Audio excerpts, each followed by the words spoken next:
Well,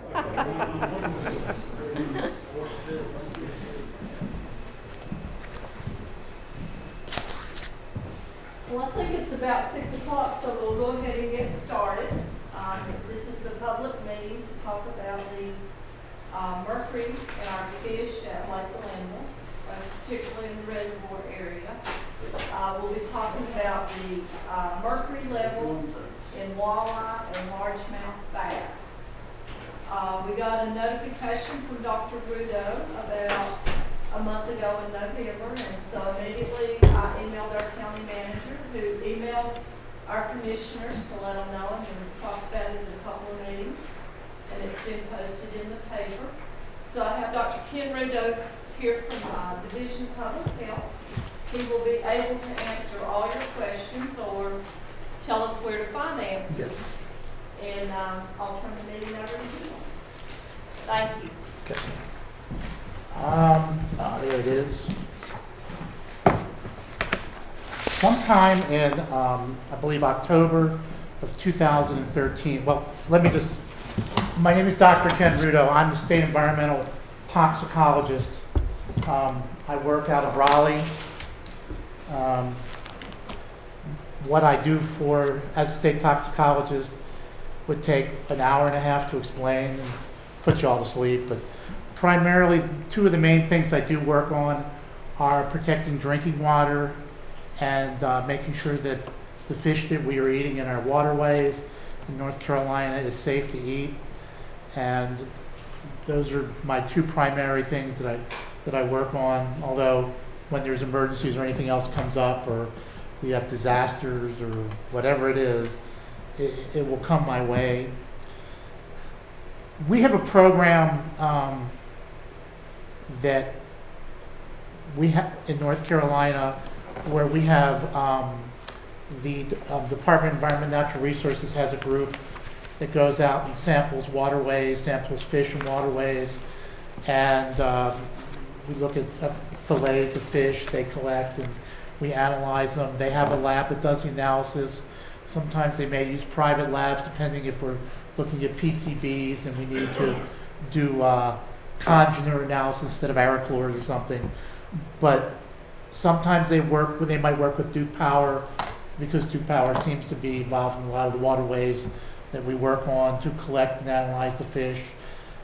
In this case, on the Glenville Reservoir, the North Carolina Wildlife Resources Commission went out and did the collection of fish, and they tested for the total mercury in support of their management program. And from what I understand, they went through the Diener group that takes care of the fish collection and analysis. And the data came to us in November, and at that time we looked at the walleye data for the fish that were collected, and there were a significant number. I don't know how many they collected, probably about 20 samples, fillets, and the level that we use for our action level for mercury is 0.4 milligrams per kilogram in fish. If you are over 0.4, and from a statistical standpoint, if it's just one fish out of 10, it may not be significant enough to put out an advisory. But in this case, the range was, we'll throw out that 0.14. The range was in essence around 1.3 milligrams per kilogram to 2.3 milligrams per kilogram of mercury in the walleye fish. The mean for the 20 fillets was around 1.7, and that's a very, very high level of mercury in fish. As soon as we got the data, I gave Mrs. Carden a call, told her that we still had to do our statistics and our due diligence on this, but in all probability we were going to be recommending a fish consumption advisory for the walleye fish in the reservoir here. It would go hand in hand with our statewide advisory for largemouth bass and mercury. Pretty much everywhere we've looked, with occasional exceptions, but pretty much everywhere we see elevated levels of mercury in largemouth bass. So rather than use resources we do not have and sample everywhere, which was hard for us to do, we just put a generalized advisory for largemouth bass throughout the state of North Carolina. And we've been doing that for a number of years, and when we do get data from a waterway, it still holds up for the most part. So we're recommending to the county health department that we have an advisory for walleye and largemouth bass. I wrote up an advisory notice that, and I was very glad that you got the word out, because we have to go through channels and everybody above me's got to okay what I write. So it usually can take several weeks. So I was very happy that you have a great health director here. She's sharp on just got to this right away, got the word out, and made arrangements for you all to come and we can talk about, what our concerns are.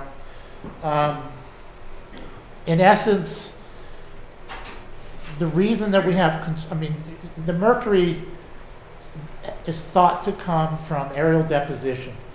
From, like in Tennessee, there's a lot of coal-fired power plants that have been emitting mercury, I don't know, for decades, generations maybe. And only in the last 20 years have they started putting bag houses and controls on these facilities to sort of reduce the amount of mercury that may be coming out. But over time, they settle out and they get deposition into waterways, and it gets into the sediment, and as fish eat other fish and grow larger, or you have bottom feeders, they seem to accumulate the mercury, bioaccumulate it as they get larger, as the fish become larger. It doesn't always hold true, but it's true for the most part. So in this situation, and we do this, we probably put out 2 or 3 advisories a year. Some places, there's a lot more concern sometimes in some places than other places. And in situations where you have folks that live locally and are looking after the waterways, like you have here in this county, it's always something that I'm glad to see, because you hold us to a standard that you should hold us to in terms of looking after the health of people that eat fish, and looking after the health of your lake. So I'm always glad to see when you have a group looking to Friends of the Lake, and it's a good thing. I wish every waterway had that. So I'm glad you guys do here. So we're in a situation right now where we're recommending this fish consumption advisory. I'm going to be sending some language for the signs, and I think the health department's going to be able to put up some signs. Yes. And they're going to find the best access points on the lake so that people can see it and remain, so they can see it over time, and they know when they're fishing out of the lake what's okay to eat and what's not. And I'll be sending that as soon as I get back. I'll get that language together. Essentially, the advisory is as follows. The North Carolina Division of Public Health is recommending that pregnant women, nursing women, women who may become pregnant, and children under age 15 should not eat any walleye or largemouth bass from Glenville Reservoir. Other people should not eat more than 1 meal a month of walleye, 1 meal a month walleye, 1 meal per week of largemouth bass from Glenville Reservoir. And we, in our calculations, estimate that a meal of fish is approximately 6 ounces of uncooked fish. It is really important for everybody to understand the following: that the mercury contamination of the fish does not present any known health risks for people engaging in recreational activities on this reservoir, touching the water, wading, swimming, boating, handling the fish. We have seen no evidence in the 25 years we've been doing fish consumption advisories for mercury in waterways that there's any health risk associated with anything but consumption of the fish when you have the elevated levels of mercury in fish. So, we reiterate that the water's fine, The use of the reservoir is fine. It doesn't pose any risk from mercury contamination, only from consumption of the two species of fish. The reason that we have this concern level for mercury is that, number one, there is a lot of information in the scientific literature that shows impaired neurological development, especially in unborn babies, in young children, and there really is not a lot of safety built in to the health standard that we use and the federal government use and many other states use, which is generally around 0.4 milligrams per kilogram.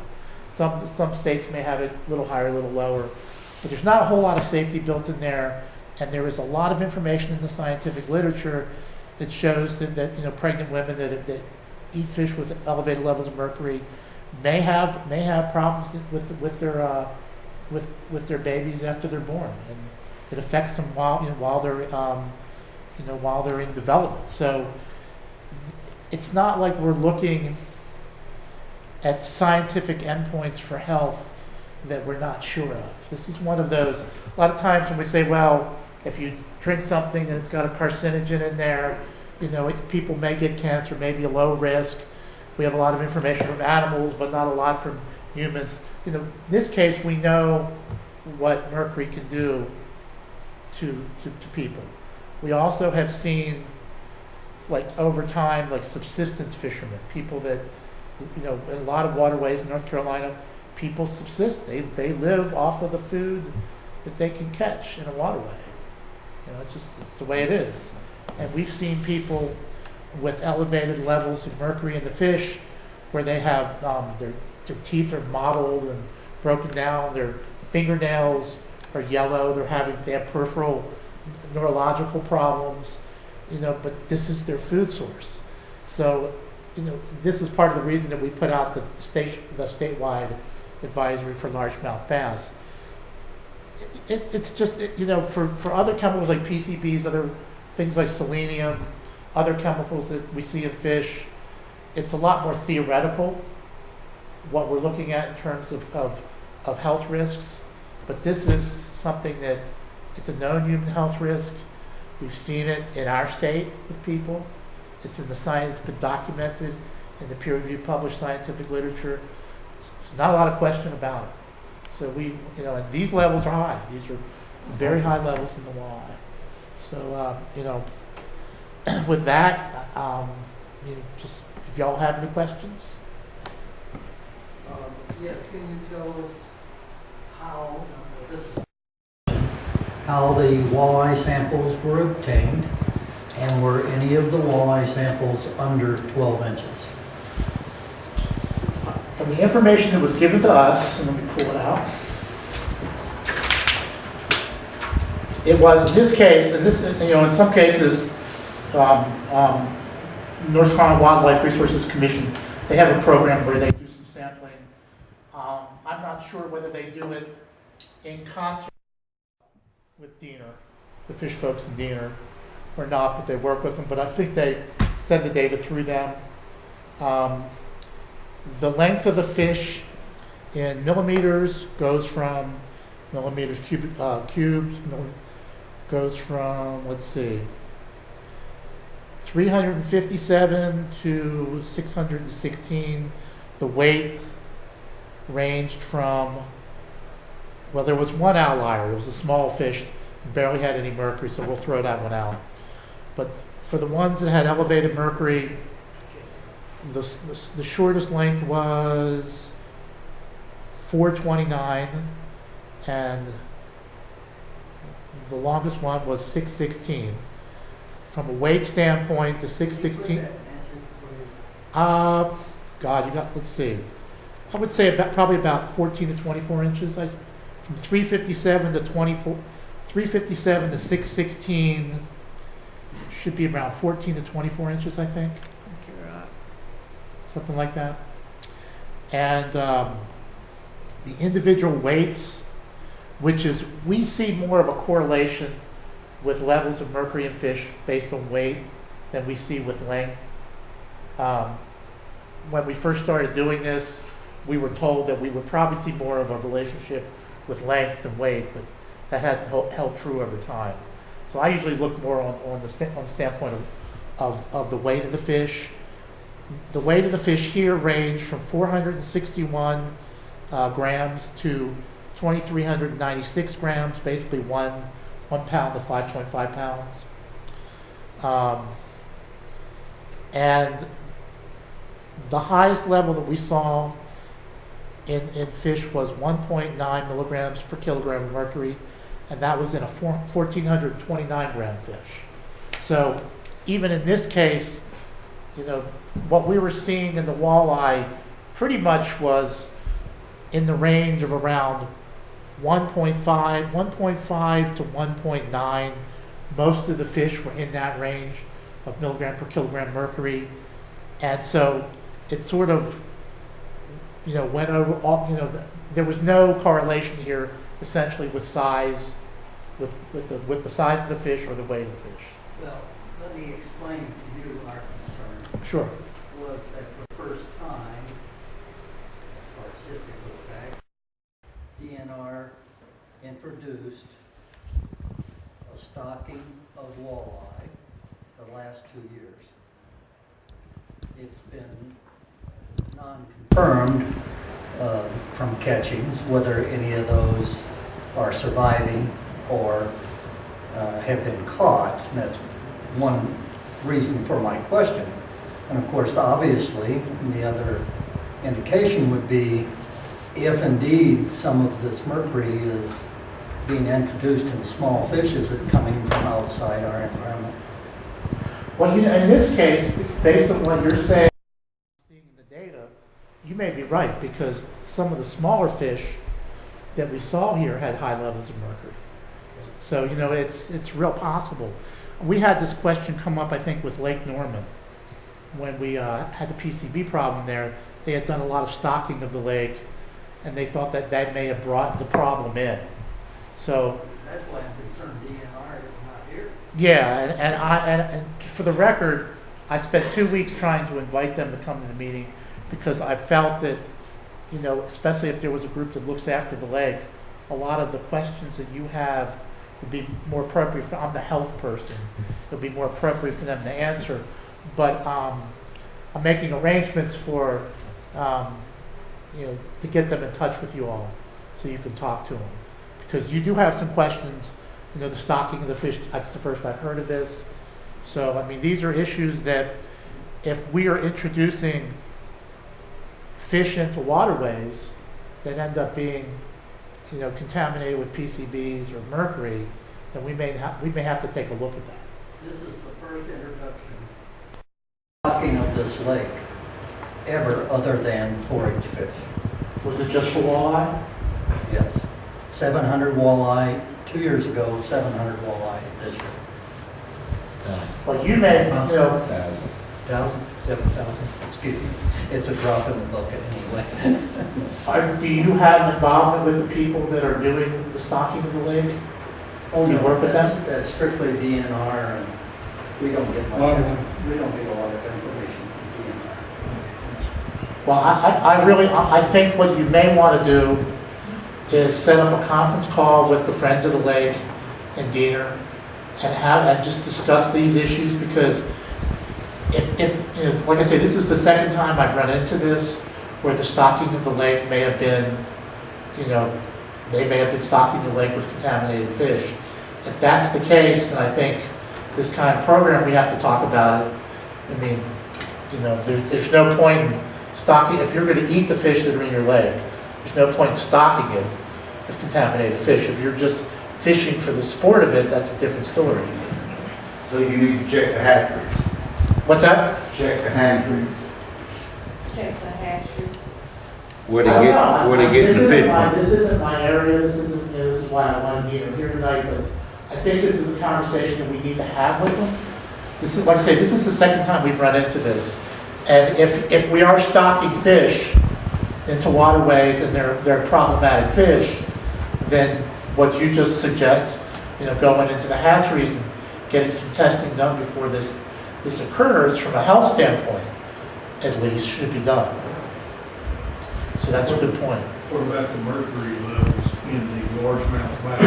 Are they similar to the mercury levels in the walleye? Well, in this case, I don't think they did any largemouth bass testing, and they didn't send us the data for it. But in general, I think the walleye, when we see it in walleye, and we have data for largemouth bass, it's been sort of equal, but in some cases, the walleye has been higher. Maybe because they're larger fish, I don't know. So we don't have any information on largemouth bass? But No. We're issuing an advisory on bass. The largemouth, it's a statewide advisory, and the data that we have, when we do collect data for largemouth bass, for the most part, we see on average, the levels are above 0.4. So what I assume DETR does, because once again, a lot of states have programs with a lot of money to do a lot of sampling. They have legislative money that comes to programs so they can go out and sample all the waterways and get lots of fish. We're not in a position to do that here, so they probably they probably make the assumption that we already have the advisory for largemouth bass. So in order to get the most bang for their buck, they're looking at fish that obviously we don't have an advisory for. So, and I think they also try to target, there are certain kinds of fish we rarely ever see PCB levels or mercury levels get over the action level. And so they concentrate also probably on fish species that we do see that with. What's the level of the contamination in the water itself? Is that high? No, they don't, I don't know if they're doing water column measurements, but generally when we see levels, 2 milligrams per kilogram or less, and we've gone to measure the water column, we haven't seen anything. I mean, if we go into the sediment, we would probably see trace levels, but at this level, I probably wouldn't expect to see anything in the water column. We actually have some data from Tuckasegee Water and Sewer, from where they take the water out for drinking water purposes. And in 2013, it was not detected in the water, and also February of this year it was 0.002, so it's very low, if any. So is there a history of testing the fish in Lake Glenville that we can compare this to? So that we know if this is a new phenomenon or if it's something that's been going on in building? I can find out for you. I can go back and ask Dana, or I can also go back and look at the historical records. In a lot of waterways, there is historical data that we can go back and look at, but I can do that here. Well, there's been a data release about 3 or 4 years ago where they looked at the Chiowa, maybe Fontana Lake, and they got positive results in both of those. Well, we did put an advisory on Fontana. What? We did put an advisory on Okay, Fontana. and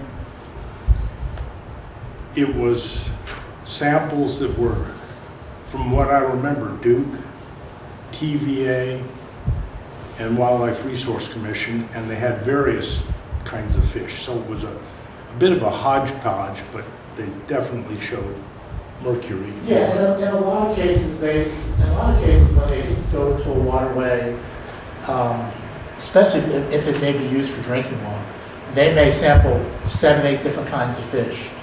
But each group's going to have their own approach, methodology, standard operating procedure for collection of fish. The analysis of the fish has specific EPA methodologies, so the analysis of the fish is consistent. Sometimes we'll collect individual fillets and do the analysis that way. Sometimes we may combine like 3 or 4 fillets into one sample, and then look at 5 or 6 of those compilations. That way, if we don't have a lot of money for sampling, like if we were looking at dioxin sampling or PCB conjugator sampling, which is very expensive, we might have the combination of fish, like 5 fillets in one sample. So we collect, say, 25 fish, or look at 5 compiled samples and look at it that way. So we collect different ways. In this case, this is the preferred way, at least for me as a toxicologist, to look at fish data is individual fillets, because it tells us more obviously about the fish that we're looking at from the waterway in terms of length and weight and all that. But we have a lot of information for a lot of waterways in North Carolina in terms of fish data that we've collected over the years. So, you know, if you have questions, you want to know what we found, you know, you can give Dina a call and they can give you that information. So, to drop these numbers, what's your process? Aerating, or To do what now? how do you drop these numbers? I knew somebody was going to ask that question. It's really hard, put it Is there that way. old factories that's been around here that could have got into the aquifer? You know, I'd have to go out and spend a couple days in the reservoir to see what kind of, you know, point source possibilities are there. I mean, this is more consistent with aerial deposition that occurs over time. I mean, the Friends of the Lake folks, you may know if you have any kind of point source contributions.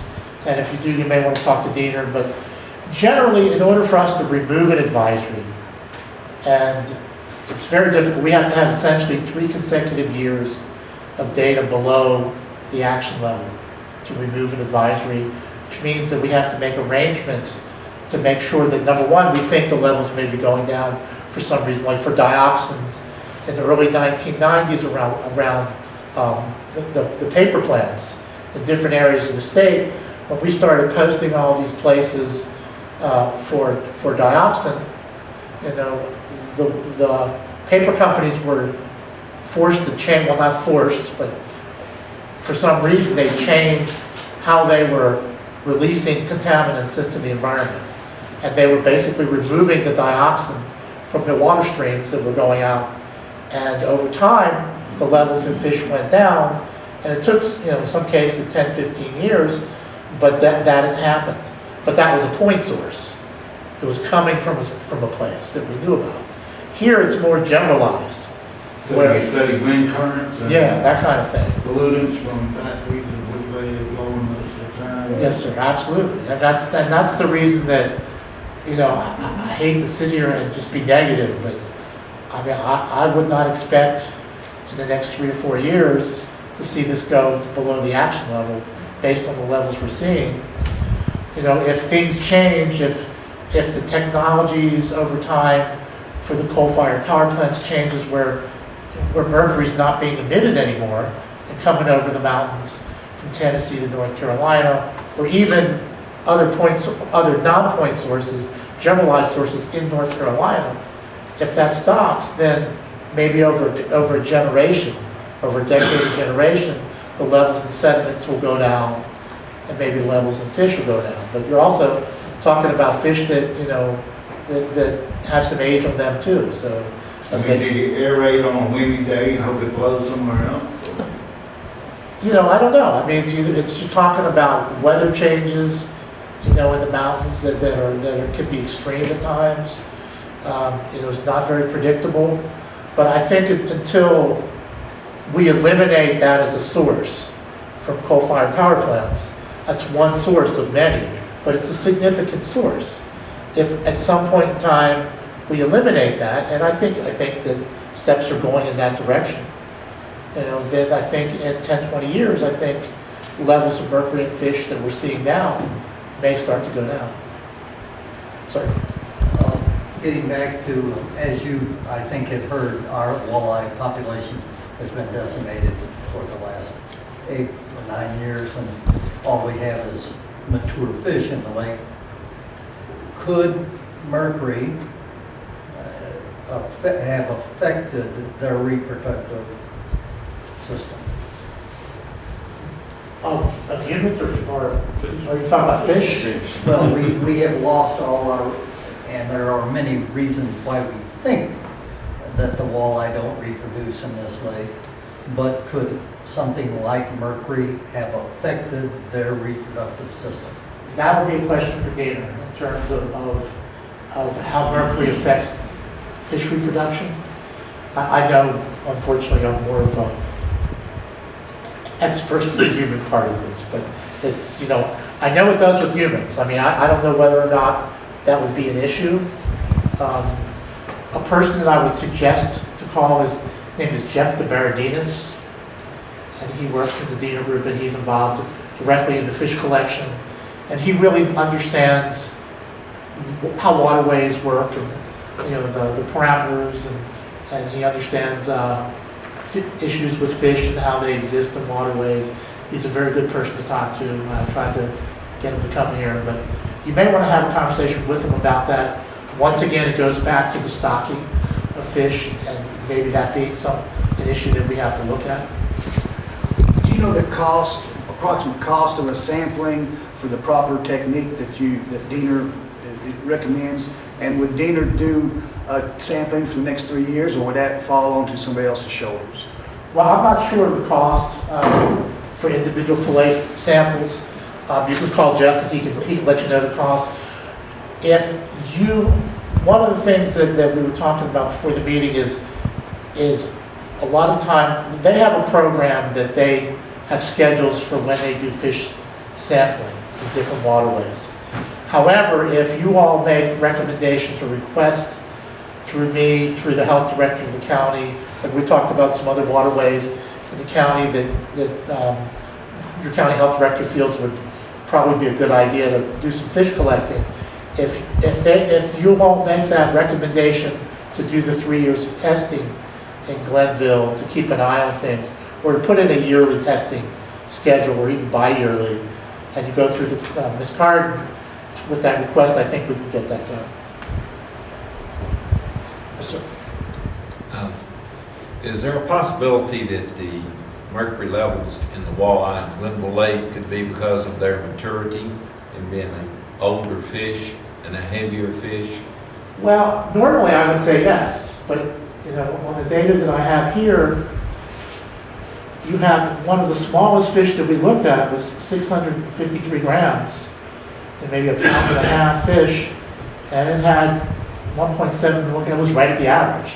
So in this case, for example, the two largest fish were 2,396 grams, 2,098 grams. They had 1.7 and 1.8 respectively. Two of the lower ones at 653 and 728 both had 1.7. So this may go more to the stocking question. And that's what I think, normally we see levels that follow, weight. But in this case, it's not doing that. So DNR has not given us a report yet on these new stockings. So, that question, that. Well, and I think when you talk to them, I think it's a fair question to bring up the fact that there wasn't a correlation between weight and the levels of mercury in this case. And to ask Jeff, could this implicate, the stocked fish? Yes, sir. How does the mercury level in Fontana's fish compare to these? And are there a correlation in the fish down there between, as far as the amount of mercury and the size of the fish? I have to go back, and we did Fontana like 2, 3, 4 years ago. And we've done so many. I have to apologize. We've done so many that sometimes I don't remember if it was for mercury or if it was for PCBs. I mean, we are doing a lot of waterways. So I have to go back and look at Fontana. I just know that it was locally of great concern. There was a lot of, people really upset. And, that, like I say, sometimes we get a lot of concern. Sometimes nobody, we've had public meetings where 3 people showed up. So, but I mean, you have people that in this area that really, from what I'm hearing, really care about the reservoir. And, but different, it's just different places are different. I mean, when you're in the mountains, what we see in Fontana could have been markedly different than what we're seeing here. I'd have to go back and look at that data though. So I don't recall right offhand. Do we understand why the mercury is high in, say, Fontana and Glenville? And is it non-existent in Toxaway and Wolf, for example, or is it just below this threshold in those lakes? Why these lakes specifically and not others? Well, I can't say necessarily right off what they are, but if you would like, I can prepare, I can get a list from the county health department of the waterways in this county, maybe some of the surrounding counties. I can go back and look at the historical data and see what we're looking at in each one, send that information to Ms. Carton, and she can make that available to you if y'all make that request of me. But once again, you know, you're living you know, gentleman who I was talking to for the meeting was talking about having, for example, local weather. You know, you may have a storm system that may come all the way across the mountain, may affect a large part of the mountains, and then you may have what you were terming a local weather, something very specific to, you know, a small area of a county or a waterway. So, and that would probably make figuring out where the mercury is coming from very difficult, because, you know, if things are, if you have the only thing that can really give us hard information is if we have point source information. If we know of direct impacts on a waterway, and we know what those direct impacts are from a chemical standpoint, then we can probably make a more educated hypothesis about what may be causing it. From my standpoint, as a person whose responsibility is to protect health, you know, it doesn't really matter to me. I'm more concerned with the fact that it happened, and we have to make sure that we're trying our best for the people that are eating fish from a waterway not to eat fish that are contaminated that can harm their health. That's my main concern. You know, in terms of finding out more information that's sort of outside my area, like why did it happen? You know, I'm always happy to work with you, with Diener, and with the health department to see if we can get answers to that. But, you know, personally and professionally, I'm just concerned that you guys have high levels. That bothers me a lot. It's just, I don't like to see it. But shouldn't we be almost as concerned if the next lake over is just below this level? I mean, we're issuing advisory if we just got a certain minimum level and we don't pay attention to the other ones, or? Well, I think number one, if you have a situation like that, one of the things I think that would jump out to me at least would be, is there a point source on Glenville that for some reason, you know, like if it was PCBs, you know, might there have been something that, some source that was in the lake was just left in the lake. We've seen that in other places where there's like electrical power stations and things like that. You know, but if they're real close together and one's fine and one's not, then, you know, I would be very interested to see if there's an on-site point source that might be contributing to that.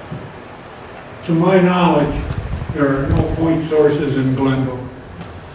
And I'm going to take your word for it because We don't even have large farms with a lot of animals on them. well, that's good. No, it is. I mean, you know. Well, you know, it's not like chicken farms and pork farms and that kind of But thing. that also We don't have says, that. that also says a lot for, you know, the general health of the lake itself over time. That's a good sign. Are there other pathways of accumulation of mercury outside of fish in the lake? Because if it's coming in and being deposited by the rain, isn't it also being deposited in the forest? And are there other things that we need to worry about consuming outside of the fish in the water? You mean like Hunting, people hunt and eat animals, is there, you know, I don't know, I'm just curious, because the rain doesn't just fall on Glenville. right? No, I understand. You know, we have done testing before. I've seen data. Data has come to us for, like, you know, for deer in certain areas and things like that. And we haven't really, I haven't yet to see a situation where levels, you know, you know, in the fillet, or the part of the deer that you would consume would be high. In terms of, you know, hogs and cows, I've seen testing done there with very low levels. I haven't really seen anything non-fish that would be over levels that would be a concern from a health, at least from the data that's come to me. I can't sit here and just say, well, that's not going to happen. I'm just saying, based on what I've seen, and it's very limited. It's not, I haven't seen any real programs where they've done that. So, but what I've seen hasn't been that bad. And then another question, is there a way to test the mercury itself to see if we can figure out where it's coming from? Are there different forms of mercury that are used in different applications or processes? So that we can then say, hey, it is coming from coal-fired power plants, or it is from somebody's old leaky storage units. And I think, you know, it's not, and I say that because I haven't thought about that before, but like when we were looking at nitrates in drinking water next to hog farms and other kind of, we were able to isotopically look at the nitrogen, and it would give us an idea of the source of that. Mm-hmm. So that's a really, I'm gonna check that out. I had not thought of that, but that, you know, there may be some information out there. I wouldn't surprise me if there was to find that. It's a good question. I'm going to look into that. Yes, sir. Well, if we're looking, you know, at just the stocking program, then I think you'd have to go to the hatcheries and look at the water that's flushing through the hatcheries, and then look at the young fingerlings that they're stocking with to see if there's any mercury content in them. How long does it take for mercury content from a fingerling, if he's already contaminated, to an adult? How much would it increase? Well, I mean, you know, I would think that in general you would see an increase, but you know, the data that we're seeing here is saying that even the smaller fish had significant levels. So, you know, you would think that maybe, okay, if it was a stock fish situation and you had to go look where they came from, you know, in a place where a small fish, say, that was stocked to the lake, and then, you know, it's a small fish now at very high levels, you know, you would probably have to maybe even go back to the source of where they stocked it. This is why I think you ought to have this conversation with Jeff DeMaradinis, is that, you know, I don't know what kind of monitoring they do of hatcheries, and these kind of programs, but, you know, we've come across, this is the second time, just like I said, that we've seen a possibility that stocking may be associated with this. And I've seen a lot of cases where the stocking was not an issue because the levels in that water body were not a problem in the fish anyway. So I just think it's a good question to discuss with the Diener folks, because they would understand the hatchery program a lot better. They would understand if maybe this is something that needs to be looked at for some reason. But the fact that you have no correlation between weight and levels sort of throws out what we normally see. And if these are stock fish, then that may be something that Diener and you all need to look at. Yeah, and also, you know, is the testing of the non-stock fish, like your catfish, if you're talking bottom feeders, you know, it's definitely would be, I think, a higher level in them than in some of the predatory fish. But yeah, and the catfish are definitely size. You know, it's size weight relationships to the levels is very strongly true with bottom feeders. But once again, I haven't run into a situation of a waterway being stocked with catfish where we had these elevations. I haven't seen that yet. Anything else? What do we do, deep fry them or what? What's that? We deep fry the fish or broil it or? Well, this leave is, it on? you know, this is an advisory and recommendations. This is not a rule, a law, or requirement. So do we bring the lake and start over? I wouldn't, you know. Looks pretty low when I come by it. You know, I mean, Might give us different numbers. I don't know what, I mean, all I can say is that, you know, from the standpoint of the health of the folks that eat fish in the reservoir, we would not recommend eating the walleye or largemouth bass. If you were, especially if you're a woman of pregnancy age or a young child, and for all others, just limit it as much as possible. I mean, I hate to recommend that, I honestly do, and you don't have to listen to Right, what I'm I'm saying that recommending. if we drain the lake to a certain point and then do the test again on the water, you might see heavier concentration due to the rain. But I don't think, you know, in a way, Literally. just based on what I know and from doing this over time, that the water column is not the issue. You know, it's more of a deposition in the sediment problem. So, you know, and even in places where they would dredge the lake, I don't know what good that would do, because just the dredging is putting all the sediment into the water column while you're doing the dredging, and then it settles back out again. So I don't know what kind of I'm not saying benefit. dredging, I'm just saying lower the water level, and then when the I water don't- comes back up, see if the concentration gets higher. But I don't, but if it's not in the water, then to me, yeah, I mean, if it's in the sediment, that's, If we know what's in the water, then we know it's got to be fish. yeah, That is my point. good. I don't know, I don't know if that would really do it or not. If you look at the literature, it basically isn't water column.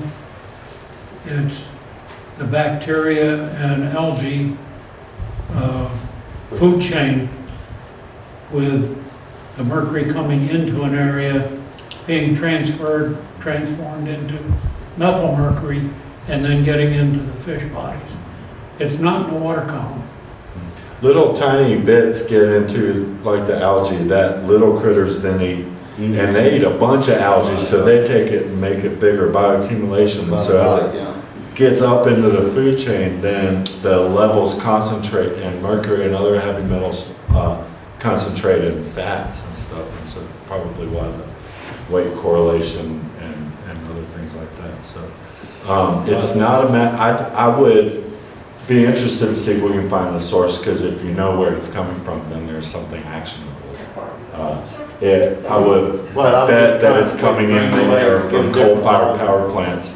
I'm saying we do a different volume on the water, it comes back up. If it gets more concentrated from the rain, then you know it comes immediately from the rain. Yes, it will come in on the rain on levels that science is not capable of testing for. Even, we can do parts per billion right now, but I wouldn't know. It would be parts per X. I don't know what the numbers of the amount of mercury in a raindrop, or in the amount that it would take to fill back up the lake, because it's a slow process. Bioaccumulation works every time in the food Check the chain. wind charts and see where this rain comes from. I mean, you know, we have microclimates in the mountains, but our predominant winds are from the west. West of us is the entire TVA, and I mean, you know, we have coal-fired power plants in North Carolina as well. You know, I doubt the wind moves from Skyland to Glenville here, but it definitely comes from the west every day, and over time it's picking up all of those toxic heavy metals and depositing them in the rainwater, and they come into our waterways. Without stopping that, it's not going to stop, and at our rates of consumption, I'll get off my soapbox in a second. At our rates of consumption, we're going to increase the amount of coal we're burning. Our levels of mercury in the lake will probably increase over time, not decrease. Because it is a slow process, and so the amount that's being deposited now is more than was, say, 10, 20 years ago, when it started moving into the food chain. I don't know how fast I it just is. think it's worth noting though that we will check with Diener and see about the hatchery fish, because I think that's a very important point that was made tonight with bringing the fish in. Are we introducing mercury into an area maybe that we didn't have that much mercury? Yeah, and I think that's, I mean, you know, I think taking away from our discussion here, and, you know, it's just, you guys know a lot more about a lot of the information in terms of the water and the fish than I do, but I'm learning things. But I'm going to go take a look at this isotopic potential. I think that could be really, really interesting. It could let us know something that I haven't thought about. So I'm going to definitely look at that. I want you guys to have the discussion with Diane Reed's group, Jeff DeBaradinas, about the hatcheries, the stocking of fish, and tell them what's going on. Just tell them that there wasn't a correlation between size and weight and the levels of mercury in the fish, and to see if stocking might be something that they need to look at, and if it is, would they go back to the source, as you brought up, to look at the hatcheries, if that's something they should do. Definitely make the recommendation to Ms. Carden to continue to sample Glenville over time, and to whatever other waterways that are fished and fish are eaten from in the county or surrounding counties that may impact here, and we will try to get those samples. So there are a bunch of things that I'm going to take back with me, but you should definitely have that discussion about the hatcheries. Do you happen to know where the hatcheries are located? I don't, but the DENR folks probably do. Yes, sir. Once again, the meal recommendations. With the walleye, it was 1 meal a month for a healthy, Because there's for a more non. mercury in there than the assumptive levels that we make for largemouth bass. So largemouth bass is 1 meal per week. Walleyes, one meal per month. But that's for folks other than, and let me read it so I get it right. It's for pregnant women, nursing women, women who may become pregnant, and children under age 15, they should not eat any walleye, and they should not eat any largemouth bass from Glenville Reservoir. Other people should not eat more than 1 meal a month of walleye and 1 meal per week of largemouth bass from Glenville Reservoir. And we're assuming that a fish meal is approximately 6 ounces of uncooked fish. So bass, if they take up the same amount of body burden of mercury, tends to be 4 times greater in mercury when you've compared it to walleye. I mean, why is the bass 1 per month? Because in general, for the larger bass that we actually take samples for, we still see the levels generally under 1 milligram per kilogram, between 0.4 and 1. And that's the range of our 1 meal per week. Once you get above 1 milligram per kilogram, then you're really getting into much higher levels in fish, and the advisory goes from 1 meal a week to 1 meal a month. That's what the walleye. So we can compare them numbers with the hatchery number. Say that one time? You can compare them numbers per fish at the hatchery, The hatchery? where the fish are coming from. Once again, that would be a question for DENR. I wouldn't know how to So answer the that. numbers you're using, Right. bass, walleye, when you do it at the hatchery. Well, put it this way, if they decide, if you all work with DENR and something comes out of this where they decide to do some sampling there, I'll look at the results and do the health risk assessment in terms of if what we're seeing from there is elevated or not. I have no way of knowing until we do get data, but I really honestly think that it is a discussion that not only are you I would recommend you having with Jeff and Diane, but we're gonna have that same discussion, because I need to have an understanding of how they want to look at this kind of situation going forward in any other places where we have advisories. Okay, you all need to understand it from the standpoint of, it's been done here, are they going to do it again? If so, as the Friends of the Lake, the people that are looking after it, how do you want to, deal with that kind of situation in your reservoir? Plus, we don't know at this time if the fish at the hatchery are even tested. Right, exactly, and we don't know if they're bad or not. So we really have no information. So I think from the standpoint of Glenville specifically, it's good for you to have that conversation so we can maybe find out. So are the hatcheries monitored? Well, I'm not gonna I can't sit here and say, as a state toxicologist, I would recommend that or not. I don't know whether we should or we shouldn't, because No, I'm not I don't really understand that I'm issue. not recommending, I'm asking, are they monitored on the state level of their toxicity? And that's a question that we need to, I'm gonna ask them that, and you ask them that. But, I have some learning to do in terms of, the effect, the impact of stock fish on a body of water in terms of fish advisories. So I need to understand it from my standpoint, is this something that I think is contributing to the problem or not?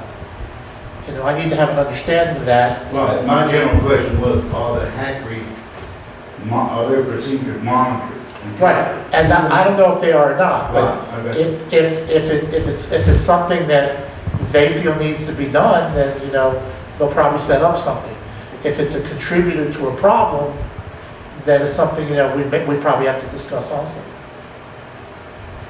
Anything else? Yes, sir. Well, I just recommend that, keep talking about going back to Diener, and that's your thing, and that's stovepiping it. Wildlife Resource Commission needs to be involved, Fish and Wildlife needs to be involved.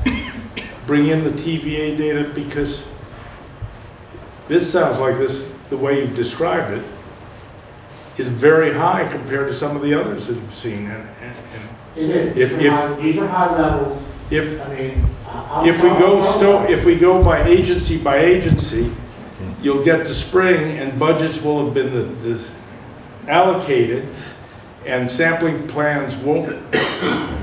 You got to get the sampling plan in the mill right away if it's going to be done next summer. I don't know, now, are you talking about just following up sampling in Glenville, or are you talking about? Well, to me, and I don't know fish that well to know that the other reservoirs of the same elevation nearby, seems to me that they would have similar weather patterns and have the similar potential for atmospheric deposition. So I think asking what happens spatially is almost as important as what's happening stocked versus unstocked. Okay. And we will request that some of the other lakes are tested. Sure, and But I see your point as to really, a you time want to get factor. data for Region A, from Haywood on down, and take a look at those. All right, I'll tell you what, let's do this. Why don't the Friends of the Lake folks get together, have a conversation, come up with some specific things that you would like us to do from the standpoint of health and the Diener and Fish and Wildlife. Come up with some of the issues, some of the questions that you feel we need to discuss as a body, and get some answers, and get that down on paper and get it to Ms. Carden, and she'll get it to me, and I will set up a meeting, and we will have this conversation. I would like to have the involvement of, if we're going to discuss this in general, but also because of the specifics of what we're seeing here, and because some of you have knowledge of your waterways far and above what any of the outside agencies may have. I mean, I would also like to have the participation of, Friends of Fontana, Friends of Glenville, have people that know their waterways sitting at this meeting, because you can follow through on some of these questions and what you want to a certain degree better than I can. So I would also like to have your involvement at these meetings. I mean, it's one thing for the state agencies or U.S. Fish and Wildlife to sit down and have a conversation, or Carolina Wildlife, but I always feel more comfortable when I have folks representing the waterways, not necessarily, I mean, it could be water keepers, that's fine, but a lot of times, like the gentleman I was talking to, your relationship with the body, with the reservoir, with the lake, with the river, is at a certain degree that needs to be, that information needs to come to the different agencies when we have the discussion. You understand your waterway. There's specific questions that may come up that I may not ask, that you would need to ask. So if we set up this kind of meeting, and I would like to have it set up in the mountains, because this is where, you know, a lot of the real care, I mean, just, you know, I'm getting information from you people on the reservoir that I don't hear from a lot of other people on other water bodies. And I got the same thing with Fontana. So the participation of you guys in this kind of forum is something I think, you know, we could try to set something up in February or March where we get everybody together and spend the day talking about this. You have friends of Lake Glenville support. Good. And I would like to also have you there.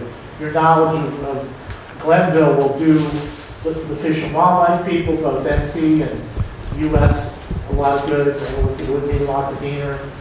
I mean, it's just, if we're going to talk about things that may allow us to make things better in a situation where if we just let it go, it's not going to get better, I would rather have that discussion. And as a scientist, I would just be fascinated with it. You know, it would be mostly out of my realm, but it would be good for me to understand and learn from that. Anything else? I just wanted to acknowledge, we have some Board of Health members here tonight too. We have Mark Jones, Jerry DeWeese, and Kim Woodard, and I very much appreciate your participation tonight. And then we have our county commissioners and our county manager. We have Mr. Boyce Deeds and Mark Jones and our county manager, Chuck Wooten. So I think that says a whole lot about how this community cares about the water and the fish and our health. And so that makes me feel good to represent you as your county health director, that we have this kind of participation. And we will get the information for the signs probably, well, you know, Christmas is coming around the corner, and Next week. I'm the only one that works in my office, unfortunately, on Monday and Tuesday. Being Jewish, all the other folks go home, they leave me behind. But we will get the language for the signs, hopefully this week, to the county, and get the signs up, and, you know, y'all put them up where you know the best places are. And please follow up with talking to Diener, and the county, and Ms. Carden will get information to me, and we'll follow up on testing and maybe setting up a meeting of the groups with, you know, with the lakes in the area and the wildlife and Diener people, and we can maybe get some answers about, like, you know, the stocking of the fish, see what kind of impacts they have, maybe looking at getting point source studies done isotopically. I know people at NC State that have done that for nitrogen. I can contact them and see what we might be able to do for mercury. That's a really intriguing idea. So I appreciate you coming. I'm very impressed with those folks. Jamie, did you want to say anything about the signs and maybe where you scouted out some locations? Jamie Dillinger's also here as environmental health supervisor, and he's been heading this up out of my office. Well, we will definitely be doing the powerhouse launch site near Cullowhee Mountain. Does the launch site near the Hamburg Baptist, does it still operate? It's private. It's private? Okay. To my knowledge, those are the two public sites. Do y'all know of any other sites that are public that we could post?